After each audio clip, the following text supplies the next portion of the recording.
it's time for our first panel discussion, and the theme of this session is taking stock of existing policy support and looking forward. And during this session, we will discuss the contribution of both the EU's Common Agricultural Policy and the cohesion policy to the long-term vision of the EU's rural areas. Now, we're first going to hear from the European Commission about both of those policies, and then we're going to have a discussion with our panelists. But I'm first going to invite our panelists on stage because they want to hear the outcome of the European Commission's reports. So I'd like to extend a warm welcome to our four panelists. Isabel Carvajal, MEP and Rapporteur on the long-term vision for the EU's rural areas for the Agri Committee of the European Parliament. Radim Sershin, Member of the European Committee of the Regions and Deputy Minister for the Regional Development of Czechia. Lydia Pavic, Rapporteur of the Opinion on the Long-Term Vision for the EU's Rural Areas of the European Economic and Social Committee. And finally, our final panellist, Thibaut Guinard, President of ELARD, the European Rural Parliament. You're all very welcome. Make yourselves comfortable. You're going to sit back and listen to the outcome now of the reports of the European Commission. So we have two representatives of the European Commission who will give an assessment of both the CAP and cohesion policies.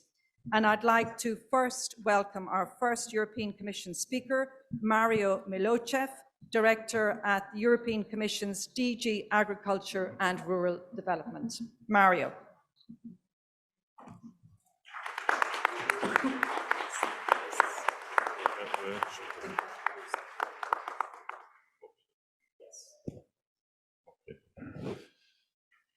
Good morning, ministers. Good morning, Commissioner. Good morning, ladies and gentlemen. It's a pleasure to be today here. For those of you who don't remember or don't know, when we approved more than 2 years ago the Rural Vision, we said after the planning of the cohesion and the other programs and the Common Agricultural Policy plans, we are going to take stock of what is planned for the rural areas. And here we are today. I will present the Common Agricultural Policy part, and my colleague, Wallis Goren, will present the cohesion part. So let me first go to the timeline. As you see, the proposals for the new regulations were tabled in May 2018, long before we conceived the Rural Vision. And the agreement on them was reached before the adoption of the Rural Vision. So the Rural Vision is not in the regulations. However, we in the Commission made all the efforts to push the governments, writing letters at governmental level, to take into consideration the Rural Vision in the planning. And now we take stock, and I will present today the results for the Common Agricultural Policy, and this stock taking will feed the report in the first trimester of 2024, which will have a set of reflections about the future policies. So there was an external contractor who did the study. The study is part of a bigger study for the Common Agricultural Policy, which will be published later this autumn, and which will also have some analysis for the rural areas. It will be published together with a report from the Commission.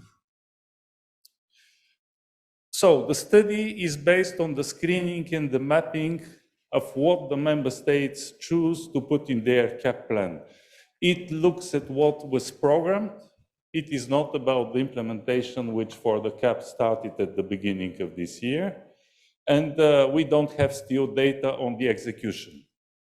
I would like to underline that the entire Common Agricultural Policy is relevant and is contributing strongly to the rural areas, because agriculture and forestry mostly happen in rural areas. Yet, this study is focused on the direct contribution of the CAP plans to the rural areas beyond farming. The approach of the different member states is very variable. So we have here only the big picture in this study, some kind of an average impression.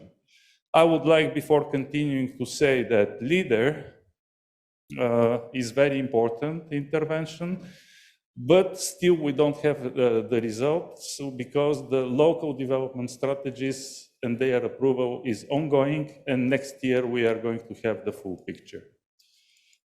What are the main interventions which support the rural areas beyond farming? So these are the investments, off-farm investments, infrastructure investment, basic services investment. This is the cooperation intervention where the main thing is LEADER and smart villages, but we also have the European Innovation Partnership groups. We also have some other kind of cooperation. Also, the installation intervention is very important because in 8 member states, we have planned rural businesses, startups outside of agriculture.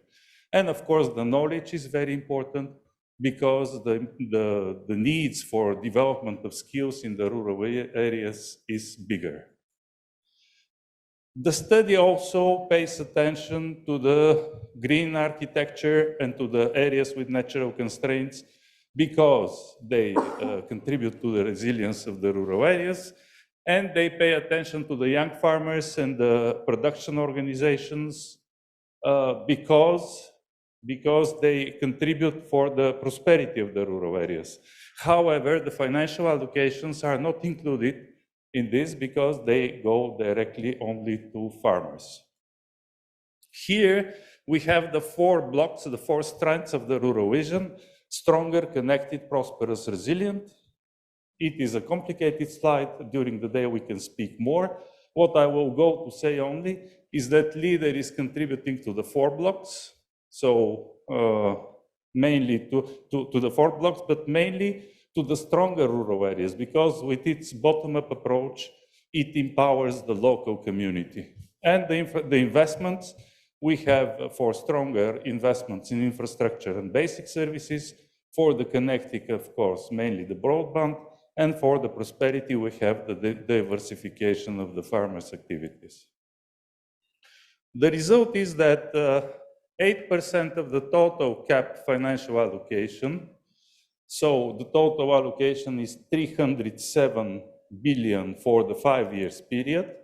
8% contribute directly to the rural areas beyond farming. This is 24.6 billion. And you see the investments are overall more than 30 billion. 49% of them, with the dark green in the graph below, 15 billion, go to the rural areas. For the cooperation, which is overall over 11 billion, we have 9 billion, 84%, which go directly to rural areas. We mentioned also here the knowledge, but it is not calculated in this 24.6 billion. It is around 2 billion. And also the installation, you see here that the installation is 5 billion, but it is mainly for farming, which is absolutely normal. And we have a tiny part of 60 and something million for the non-agricultural activities. Of course, there are large variations between the countries, and I will illustrate this quickly with LEADER. You see in the dark blue those who contributed a lot from the EFRD. For example, in Germany, we have 15% of the EFRD which goes for LEADER. And in lighter blue, you have those who are close to the requirement of 5%. They have 5 or 6% for LEADER. Where is the room for improvement? What we can say is the needs, the member states reflected very well in the CAP plans what are the needs of the rural areas. However, they cannot cover it with the resources only of the common agricultural policy. We cannot address them all. So here the complementarity with the other fund comes. Yet, what I would say is that the information we have on the CAP plan about this complementarity and synergy with the other fund is very limited and does not give us a holistic idea about what is going on overall for the rural areas. What are the concerns and the gaps where contributions from the other funds are expected? Leader, on the first place, what we can see now is that the member states, they would like to cover a bigger population with Leader than in the previous programming period, but with the same amount in the best case and generally with less money. So we need the other funds to step up here. Social services and inclusion are covered only to the limited extent by the Common Agricultural Policy. Investment in broadband and mobility mostly come from other funds, which is very good. However, we don't have a holistic picture what is done at European level. And the CAP support to knowledge, innovation, and business development is focused on the agri-food and forestry. Therefore, in the Common Agricultural Policy, we don't have sufficient support for economic diversification. And I finish with this slide with some conclusions. So, through its substantial support to agriculture, the Common Agricultural Policy maintains and boosts the economic development in the rural areas. But although the farmers are key for the food security, they are only a small part of the rural population. The Common Agricultural Policy regulatory framework provides many possibilities and flexible ways to support a wide range of activities in rural areas. Yet, the priorities are too many, the objectives are too many, and cannot be covered. Rural areas are only one of the priorities. The CAP strategic plans contribute to community empowerment mainly through Leader and small villages. Still, we should see what is planned in the local development strategies. The plans contribute to infrastructural development, basic services and connectivity, mainly through the investments which I mentioned. However, the needs in these areas are much bigger and cannot be covered by the CAP. And finally, the CAP plans contribute to environmental and climate resilience. Nevertheless, this is done mainly through the instruments concerning agriculture and forestry, and the needs of rural areas are bigger. With this, I would like to pass the floor to my colleague Wallis for the cohesion policy.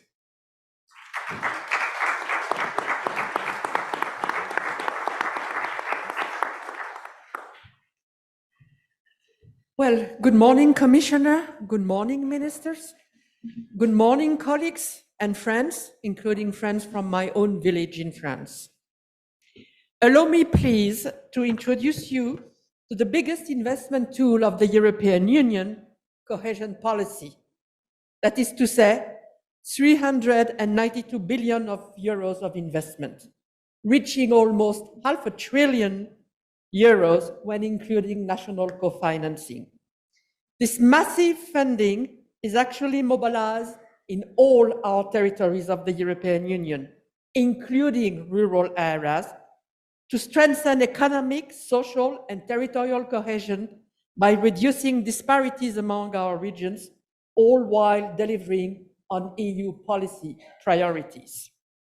To reach our cohesion goals, several funds have been deployed so far, mainly, and you know it quite well, the European Regional Development Fund, of course, as well as the Cohesion Fund, the European Social Fund Plus, and the Just Transition Fund. For eligibility purposes, we classify our Europe's 240 NUTS2 regions as being either more developed, transition, or less developed regions based on their GDP per capita. Now, introducing you to our stock-taking exercise, which measures the contribution of cohesion policy to our rural vision based on planned interventions of our member states and regions for the current programming 21-27. That is to say, what I'm going to talk about is all based on what we call ex-ante data. It is important in this respect also to note that the cohesion policy regulations were approved before the rural vision was issued. And to understand the results of this stock-taking exercise, the current results, because the exercise is ongoing, by the way, it is essential to consider that cohesion policy legislation for program monitoring system does not require reporting by type of territory. And however, non-mandatory territorial labeling exists. It is at the disposal of our partners, but its uptake covers only a minority of the allocation. It is therefore inherently difficult to limit cohesion interventions to a single type of territory, because our intervention with cohesion policy by nature have a wide territorial impact, as Commissioner Ferreira explained before. Overall, and on top, I should rather say, methodological constraints, actually 79% of our planned investments are not yet territorially tagged. All this results in a massive underestimation of cohesion policy direct support to rural areas, while non-territorially tagged and indirect support to our rural areas simply cannot yet be quantified. Now, moving to our instruments and policy objectives under cohesion policy.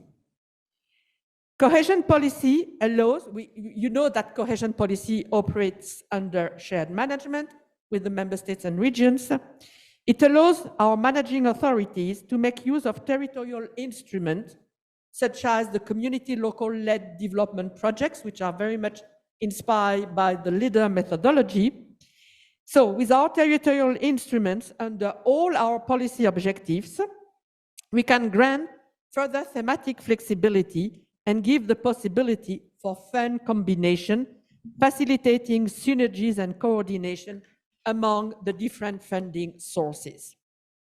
And the new place-based and cross-cutting policy objective 5, Europe Closer to Citizens, allows for the delivery of integrated bottom-up development strategies in local context, be them urban or rural, and include a specific sub-objective focusing on areas other than urban areas. Finally, I should add that cohesion policy comprehensively addresses the demographic situation in EU regions. And I was very glad to realize that 25% of our member states' partnership agreements refer to strategies addressing depopulation challenges, with the majority of them, of course, tackling rural areas. Now, our contribution, the contribution of cohesion policy to the vision blocks of action. Given the overarching nature of cohesion policy objective 5, getting closer to citizens, going straight to the local level, cohesion policy fits in all 4 blocks of action of our rural vision. In this graph, you can see that, for instance, the stronger goal is supported by policy objective 1 and 4. The digital transition and the social and just transition. More connected rural areas are supported by policy objective 1 and 3. The third objective being all about a more connected Europe by enhancing mobility. The prosperous goal is backed by policy objective 1. Once more competitive and smarter Europe, the digital transition. And our action relating to more resilient rural areas are supported by policy objective 2, a greener low carbon transitioning towards a net zero carbon economy. So we call it in our jargon the green objective. And of course, by policy objective 4, which is our social objective. And you can see on this slide as well, what are the very practical operational elements of relevance to rural areas that are supported under the cohesion policy objectives. Now, turning to the results in terms of financing programming. Based on the analysis which is undergoing, we have found that out of those funds which are territorially tagged, and a very little proportion of them are territorially tagged, 12 billion euros were directly and explicitly allocated to rural areas. And this figure goes up to 17.7 billion euros when we include mountain and island territories, which, by the way, are essentially rural by nature. However, what is important to bear in mind is that, as I already said, but I prefer to repeat it, is that for 79% of the funds, our member states have not specified yet on which territories our funds will be used. And this means very clearly that cohesion support to rural areas can only be underestimated, and I would dare to say massively underestimated, while the funds going directly to them being significantly, massively higher. This means that this figure of 16% is only a minimum, a very minimum, that goes directly to rural areas. And to this end, we need to add the support from national programs that benefit all territories and for which rural citizens enjoy their fair share. And of course, all indirect support that under this methodology cannot be measured. These figures that you have in front of you are therefore an ongoing work, and we will soon calculate the so-called per capita figures, aid intensity, if you prefer, that better reflect that rural areas indeed receive a higher proportion than other types of territories. Now, turning to policy consideration derivated from this stock-taking exercise. What is clear is that cohesion policy targets predominantly less developed regions and transition regions. And this means predominantly rural regions. 69% of predominantly rural regions are located actually in less developed and transition regions. And those two categories of region receive 72% of the total budget allocated to the European Regional Development Fund. These clearly demonstrate, if need be, that the focus of cohesion policy largely benefits rural areas. And interventions that are not territorially tagged support rural areas in a wide range of sectors. And in this respect, as Commissioner Ferreira said it, the polycentric structure of Europe, with thousands of small and medium-sized cities like Sigüenza, for instance, means that they are acting as anchor point for rural areas, providing them with the type of services which are very much needed by our families in rural areas. And this explains why even interventions that are tagged as urban, when taking place in small cities, have an impact on rural citizens. And you are very well placed to realize that in Sigüenza. Therefore, to facilitate truly integrated interventions, we promote, as Commissioner Ferreira said, the so-called functional area approach and the strengthening of urban-rural linkages, because these two types of areas have plenty of interdependencies in common. Now, coming to my conclusion, all in all, most rural areas in our European Union are actually in cohesion policy priority regions, the less developed regions and the transition regions. And as we have seen, cohesion policy supports directly or indirectly rural areas, despite the fact that we underestimate direct support. There are therefore, serious methodological constraints and concerns that we will try to overcome to the extent possible. But at the end of the day, what is more critical for us, for you in particular, is to find out which investments work, what approaches work best, and where we need to make improvements. And I will be talking with not each of you, but most of you to try to have a good idea on this front. And that is why it is absolutely essential that all of us, we hear from you. It is at your level, at the local level, that you can better understand what works and what does not work in the field and why. This is fundamental because it is what will help us determine what needs to be changed in terms of funding and allocation. Thank you very much for your attention, dear colleagues, and please do not hesitate to reach me or my colleague Mario for further information on our policies, respective policies, CAP and cohesion policy, contribution to the rural vision. And please, please, get your friends, your colleagues to join the Rural Pact community if they have not yet done so. Thank you very much. Okay, thank you. Thank you very much, fellows. Can do this here. Is the mic working? No, okay. I don't think it is. Oh. Seems to be working now, is it? My mic? Okay, very good. What I'm going to do is just move this around a little bit so that I'm not on a strange angle. I now want to reintroduce our panelists, and again, a big thanks to Wallace and Mario for giving us those very interesting assessments of the two policies.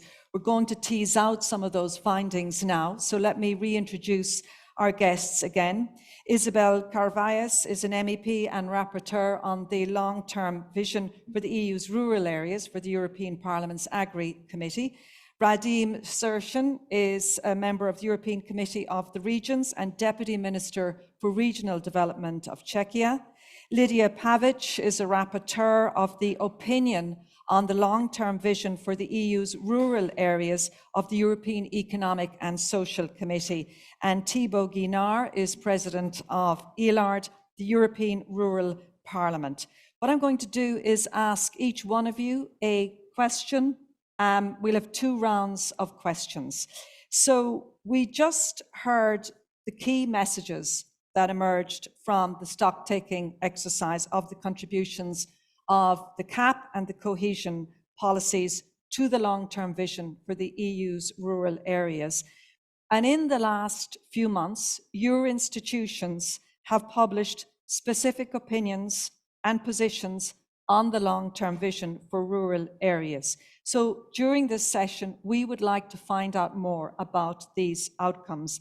And if I can start off with you, Isabel Carvalles, can you tell us what were the key messages that emerged from that process of exploration, and how do you think those outcomes, those opinions and positions are going to contribute to the rural vision? Well, first of all, thank you so much. Good morning to you all. And let me say that it's absolutely a pleasure to be here. And I would like to thank for this invitation to the Spanish presidency and to the European Commission. So it's wonderful to be joining you today. As you said, in the case of the European Parliament, we just had at the end of 2022 the approval of an own initiative report on the long-term vision for the rural areas. And it was a very interesting process, I would say. It was enriched by very lively, very intense, very fruitful, many fruitful discussions with several stakeholders, and also counted on the valuable, most valuable contributions from ELARD, from the European Committee of Regions, from the European Economic and Social Committee. They were really valuable information and contributions for this report.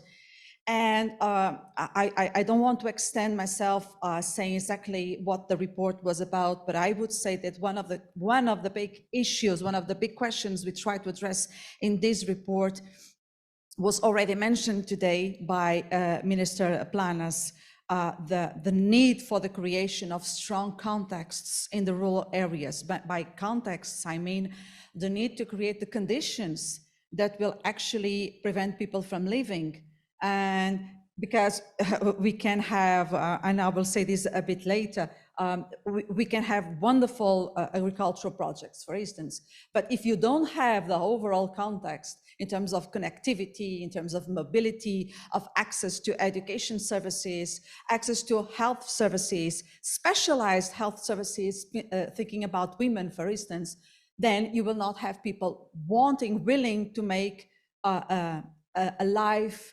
project in the rural areas. So this was very much one of our concerns.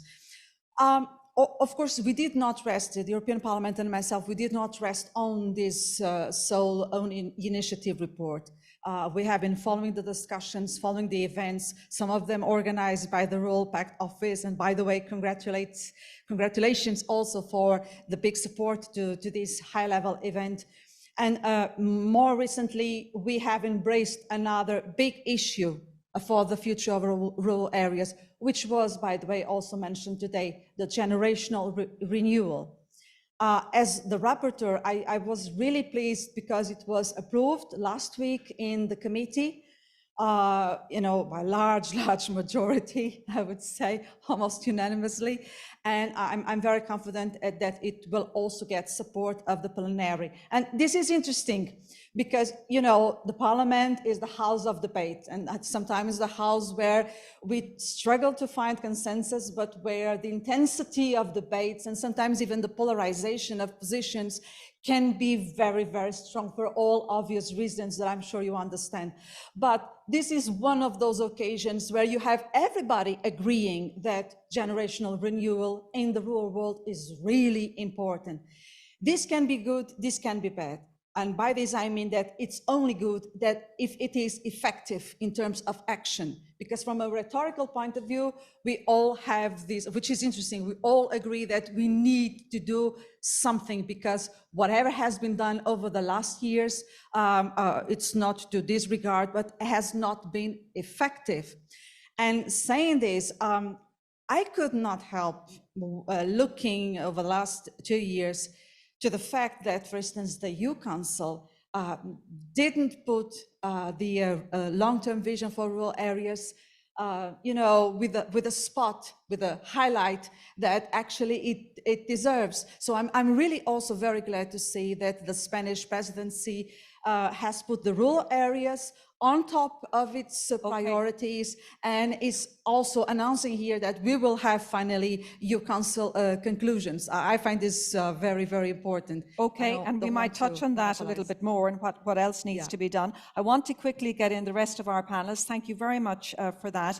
Radim Sershan, from a member of the European Committee of the Regions, and Deputy Minister for Regional Development of Czechia. So you're very familiar with the issues of rural development. From the investigations your institution has done, what are the main findings that have emerged? So good morning, ladies and gentlemen. It's also a great pleasure to sit here in this beautiful place.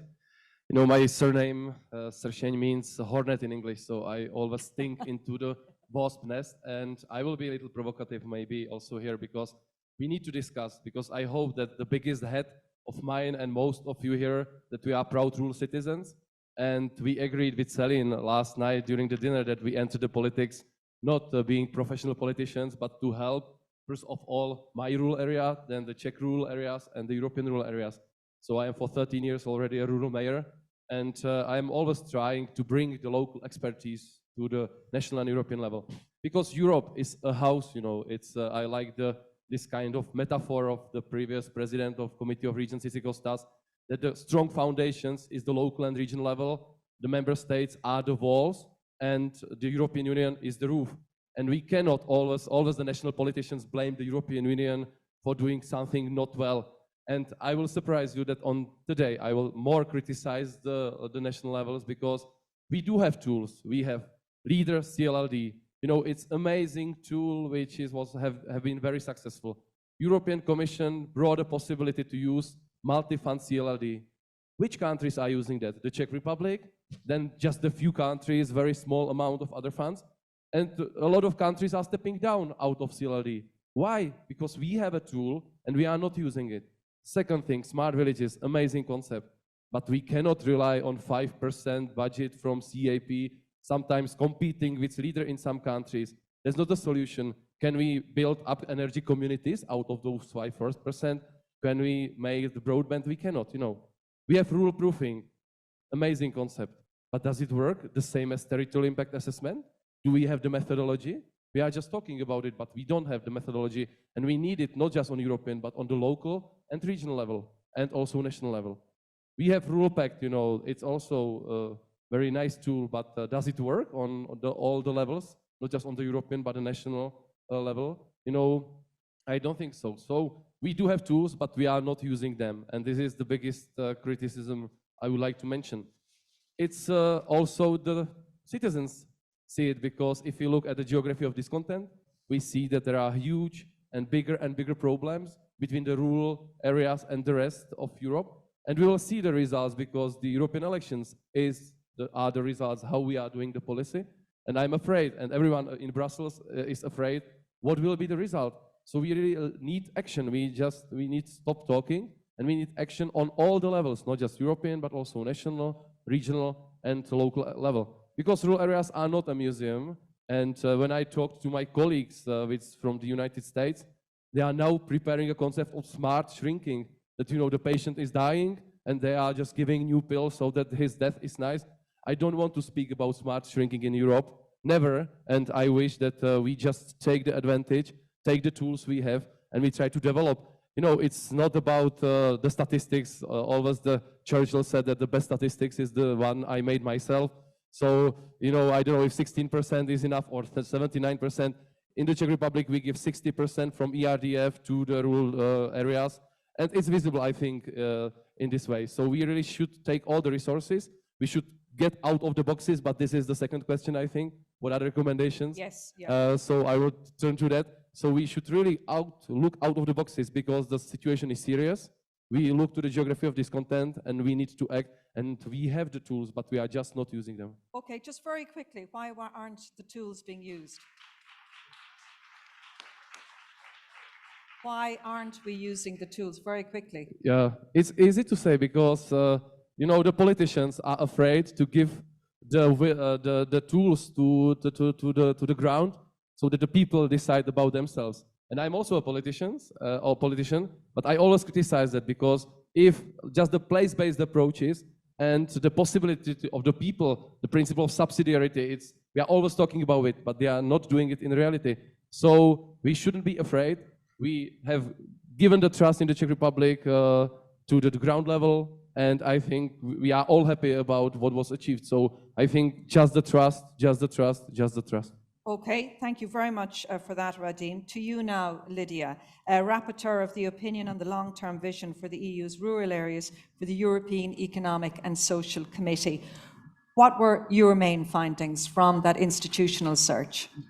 Thank you, and good morning to all. It's great to be among friends again. So just for you that don't know, European Economic and Social Committee, we gather together Association of Businesses, Workers, and other civil society organization. And in our committee, we are really convinced that future of Europe is depend on how we deal with rural areas. We also think that establishing connections between rural and urban areas is very important, and we have, even before the rural vision, our own opinion on that issue, but also the role of small towns for the development of rural areas and similar. And that's why we are really supportive of long-term vision, and we like to contribute. We are organizing different debates, and we try to involve our members not just our committee in Rural Pact, and we are part of the Rural Pact coordination group. So what would we need? Rural policies need to be adequately integrated and resourced, and not just through CAP. And we already heard that what we need in rural areas, not just agriculture and forestry, but other activities, and we need connectivity, digital and physical public transport, education, health and other services.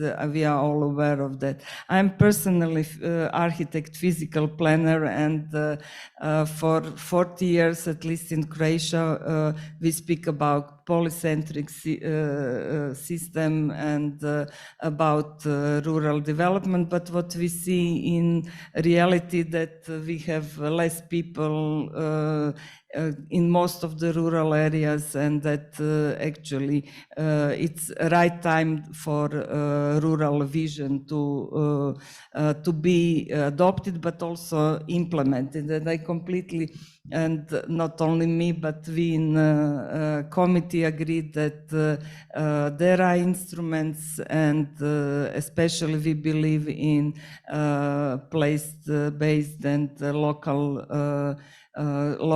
people, among which we have to build trust and partnership principle, so that we don't have division between those who are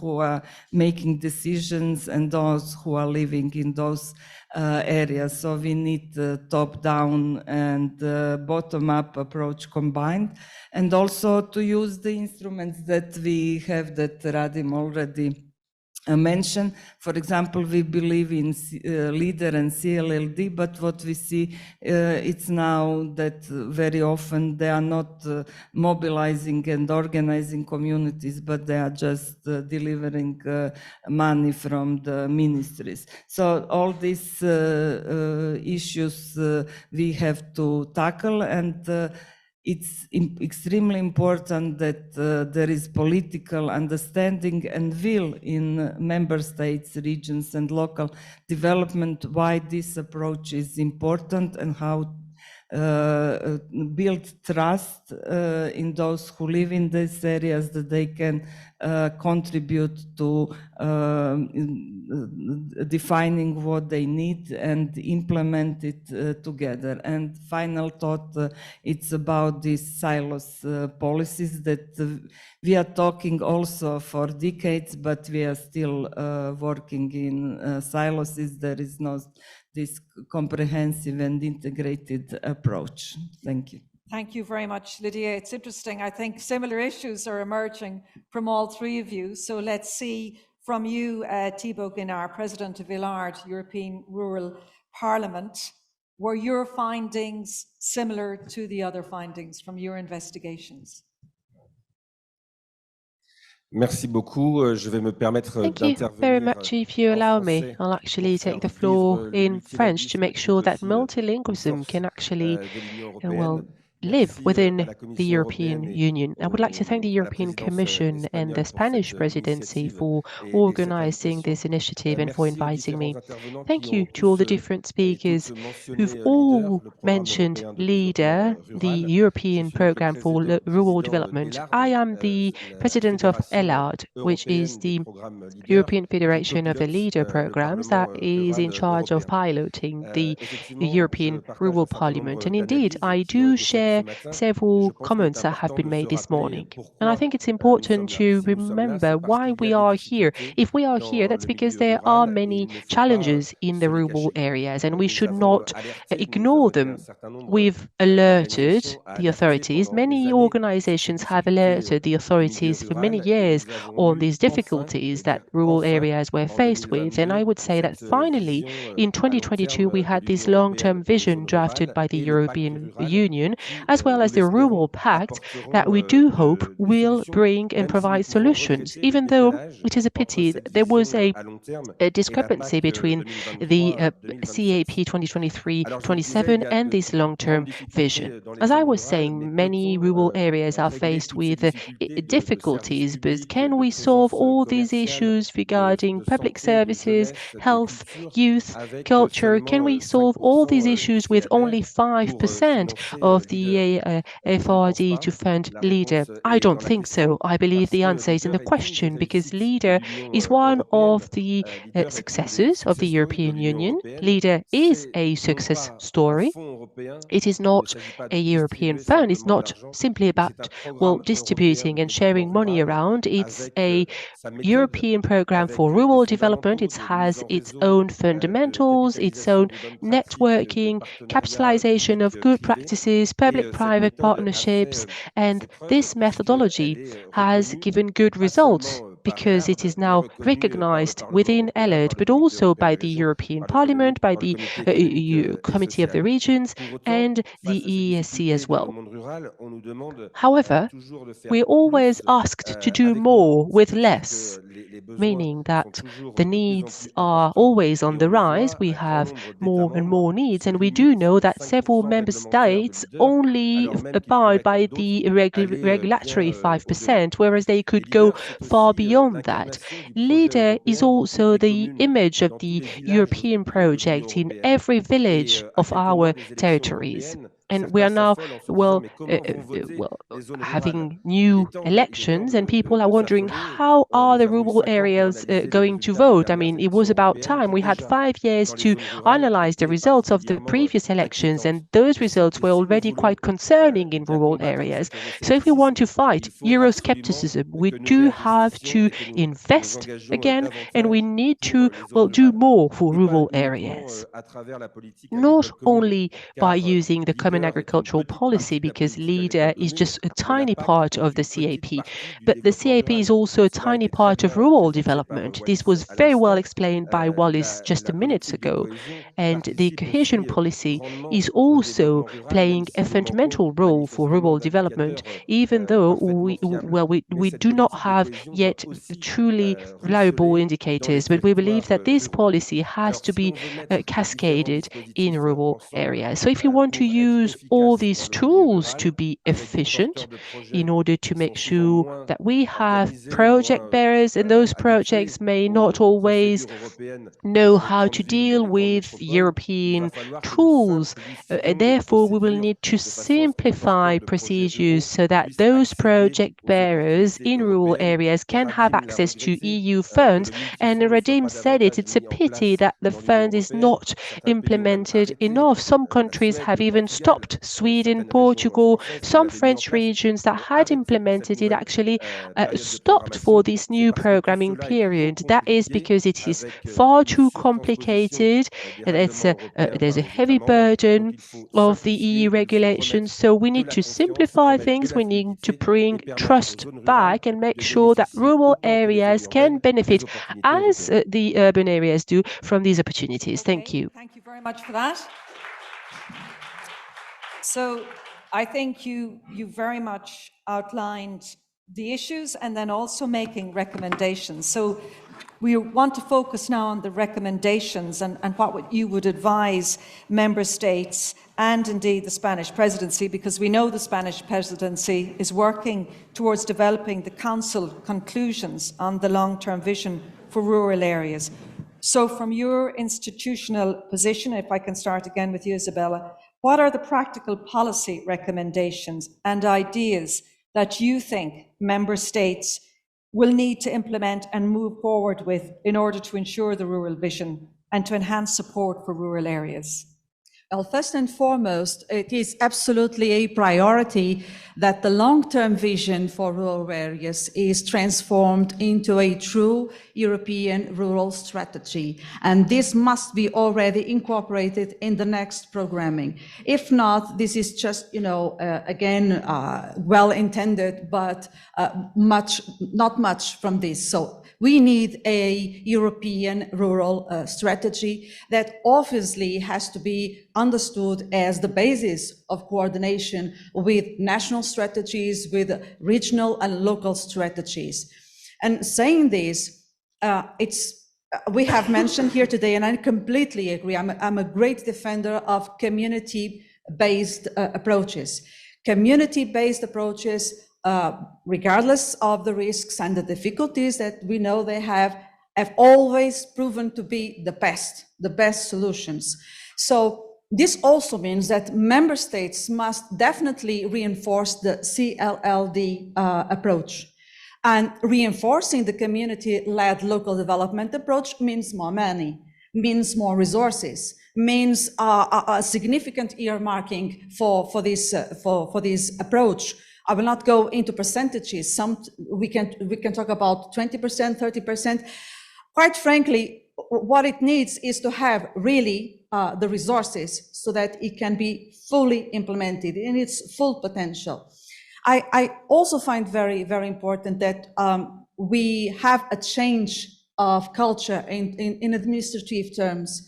We hear a lot about the importance of integrated approaches to make full use, for instance, of another instrument, of another methodology, so to speak, that we can have the multi-fund approach. But the multi-fund approach will only work if it has very clear guidelines on how to be used. For instance, we could talk about extending the use of the lead fund principle, which is very interesting. But again, even the lead fund principle has to be rethought to make it simpler, to make it possible, for instance, for interventions being co-financed by more than one shared management fund, to make use of this principle, of this lead fund principle with less rules and very, very clear guidelines on how to use it. It's one of the complaints that we find a lot.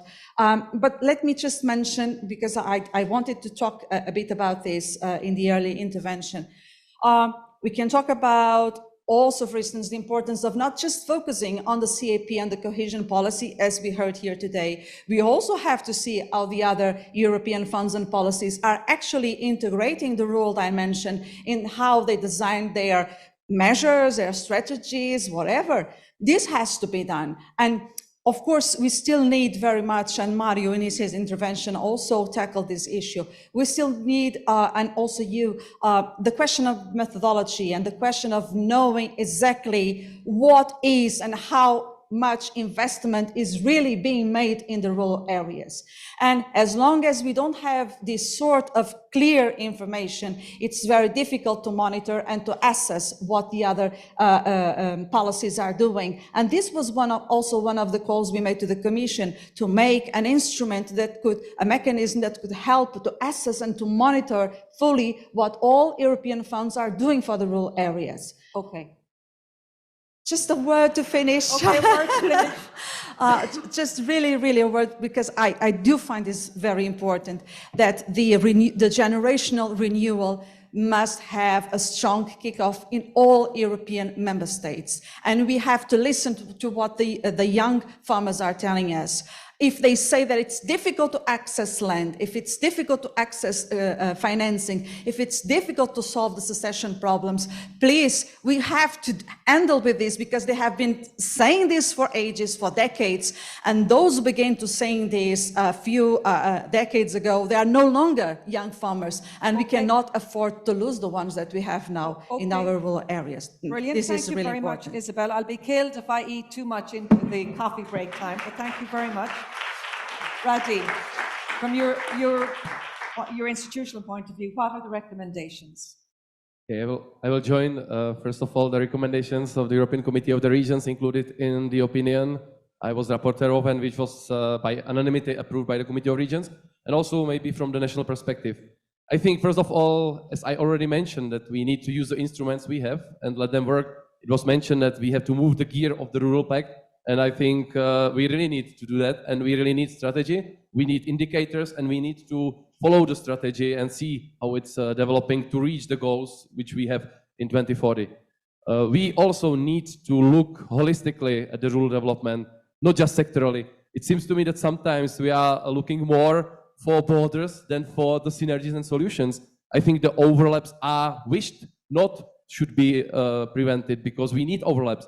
Sometimes we are looking for the division between rural, urban, but it's sometimes funny because Sweden, according to statistics, is the most urban state in Europe, and it's not true, you know. So it's more about local development, not rural, urban, but local development.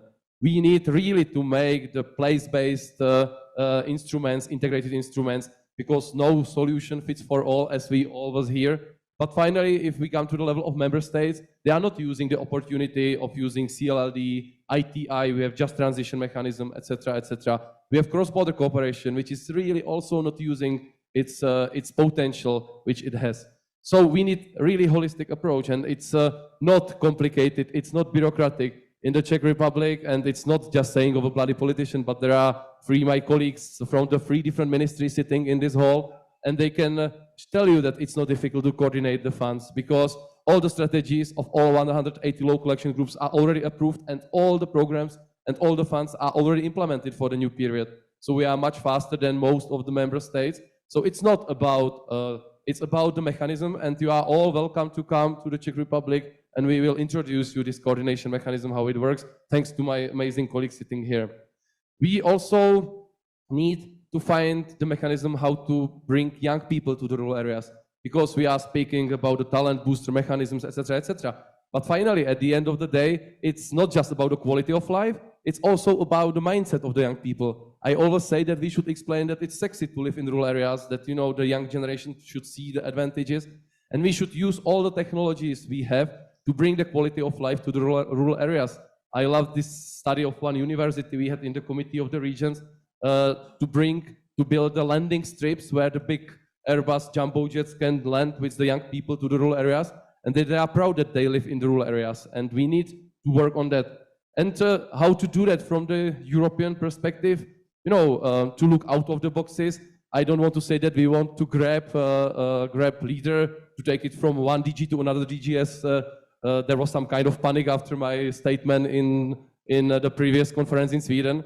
I was thinking just to look multi-sectorally, not moving something from somewhere to somewhere, because this is not a solution.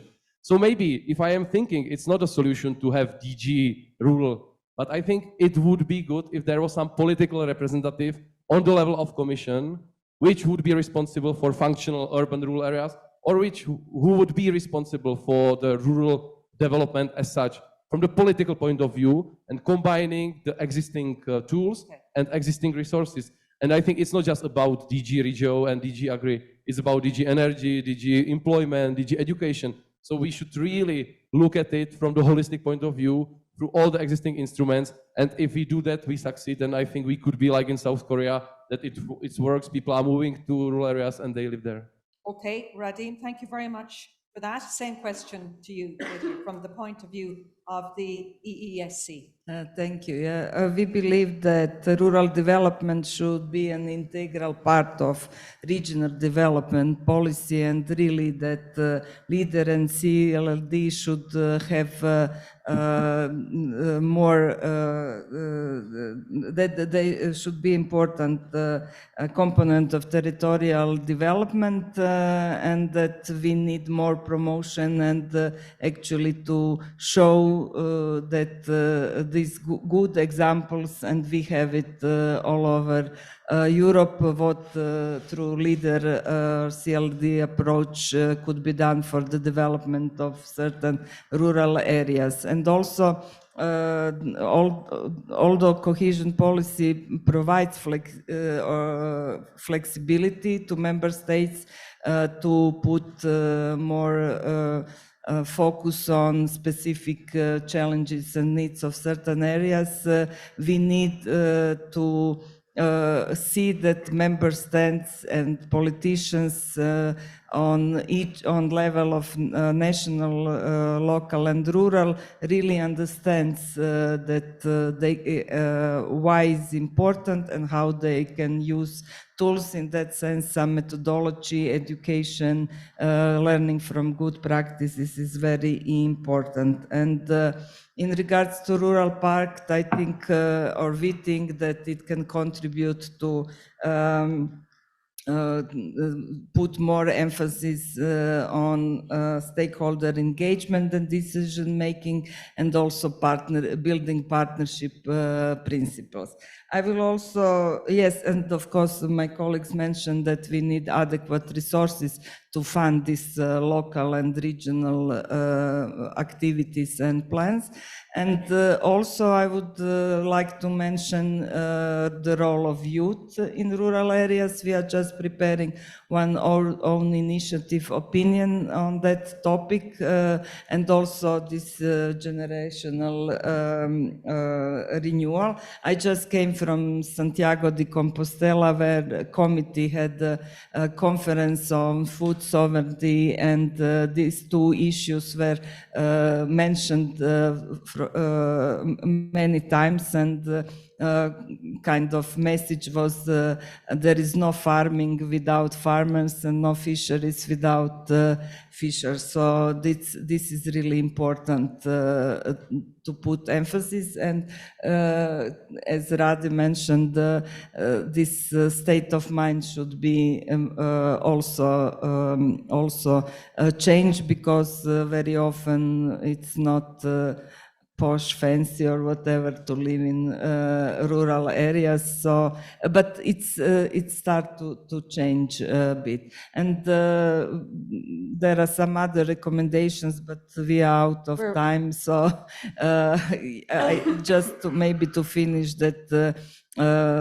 This support to businesses should be not only to rural, classical rural activities, but to circular economy and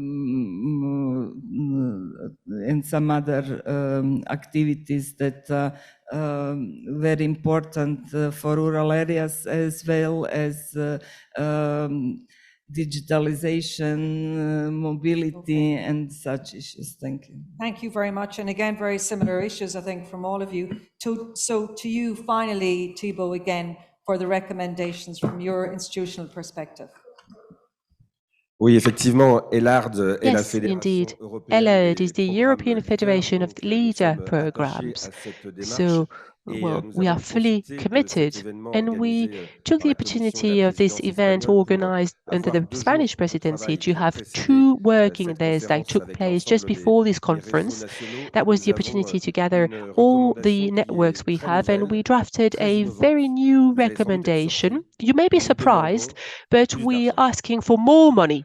Nous Actually, demandons we're plus just d'argent parce asking que, for more je le money. disais tout à I l'heure, on know nous it may demande come as a toujours de faire plus surprise, avec moins. but we are Et nous always avons asked to do besoin more with de less. But financer the les truth is, dispositifs we et les need projets money en to milieu pay rural. for these Donc nous programs in rural demandons areas. des ressources Therefore, we're financières asking for indépendantes, independent financial suffisantes resources, et durables. sufficient and Nous demandons sustainable également resources. que nous puissions nous We're intégrer dans une also véritable asking approche to be multisectorielle integrated en in décloisonnant. a Je ne vais pas revenir là-dessus car multi-sectorial Radim l'a approach. très bien expliqué. Radim explained it Et puis nous very well, souhaitons, so I will je not l'ai dit dwell en on that too conclusion de ma much. But première also, when intervention, I said des in my règles first simplifiées, intervention, we need homogènes et simplified, stables pendant les homogeneous, périodes de and programmation stable pour rules gérer les over fonds européens. one single Alors programming quand je period disais so qu'il that nous faut these plus funds d'argent, can be properly cela peut managed. passer par I was saying we différentes need solutions. more money. This can be Si done cela in passe par le several multifonds, ways. alors il If we faut que le use the multifonds soit multi-fund approach, well, simplifié this has to be et obligatoire simplified dans l'ensemble and des États mandatory membres. in all Si member cela states. passe par un If programme we're en talking gestion directe, about a alors il faut que direct celui-ci management permette de program, rapprocher well, le niveau this européen should et le niveau bring local together en local gardant and European l'autonomie level des grandes while actions locales. maintaining the Et si autonomy cela of the passe local par groups. un fonds And dédié, parce que this is on to be peut done via toujours a exprimer dedicated ses fund, rêves et because we ses can envies. always Si dream, cela right? passe If this par is to be un fonds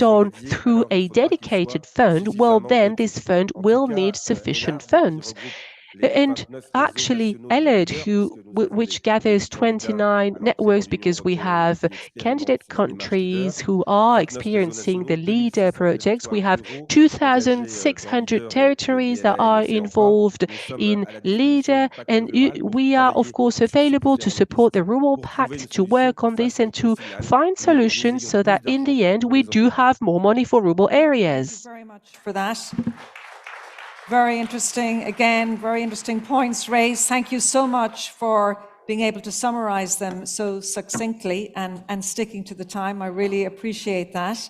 Ladies and gentlemen, perhaps you could once again say thanks to our 4 panelists.